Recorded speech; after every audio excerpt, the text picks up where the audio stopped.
Bonjour et bienvenue dans Recettes et Diététique. Aujourd'hui, je vous propose une recette de soupe facile à faire, allégée en matière grasse et très délicieuse. Pour cette recette, on aura besoin d'environ 200 g de potimarron coupé en morceaux. Voilà à quoi il ressemble. Ensuite, on aura aussi besoin de 200 g de chou-fleur coupé en morceaux, une cuillère à soupe de concentré de tomate, une pincée de sel, une pincée de poivre, environ 200 g de pommes de terre coupées en morceaux, un oignon découpé en morceaux et 2 carottes coupées en petits dés. Il s'agit d'une recette très facile à faire et en plus pratique, car elle est rapide à faire. Pour commencer, dans une cocotte, on va mettre 1 litre d'eau que l'on va mettre à bouillir. Pour commencer, on verse notre cuillère à soupe de concentré de tomate et ensuite on poursuit avec les légumes. On commence par les oignons, puis les tomates, le potimarron et le reste des légumes.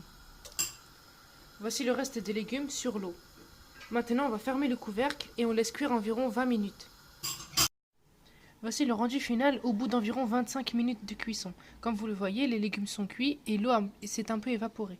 Il faudra retirer à peu près la moitié de l'eau pour pouvoir ajuster en fonction de la texture. Maintenant, on passe au mixage. Pour cela, on utilise une girafe comme celle-ci et on mixe les légumes jusqu'à ce qu'ils soient en soupe. Voici ce que l'on obtient à la fin du mixage. Maintenant, on va mettre le sel et le poivre et en fonction de la texture souhaitée, on ajoute de l'eau ou alors on en retire. Voici le rendu final. Vous pouvez consommer cette soupe au soir pour en faire un dîner équilibré. En ce qui concerne le potimarron, il est très riche en vitamine A qui a un rôle dans la vision. Il est protecteur des maladies cardiovasculaires, anti-stress et anti-cancer. Il empêche aussi le vieillissement de la peau.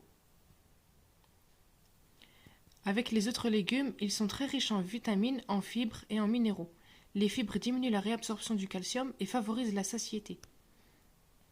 Il s'agit donc d'une soupe très faible en calories et excellente pour la santé. Voilà, j'espère que cette vidéo vous a plu et vous aura été utile. En attendant, je vous dis à la prochaine pour une prochaine vidéo. Et n'oubliez pas de vous abonner et de partager. Si vous avez des questions ou alors des idées recettes, n'hésitez pas à les mettre en commentaire. À bientôt et bon appétit!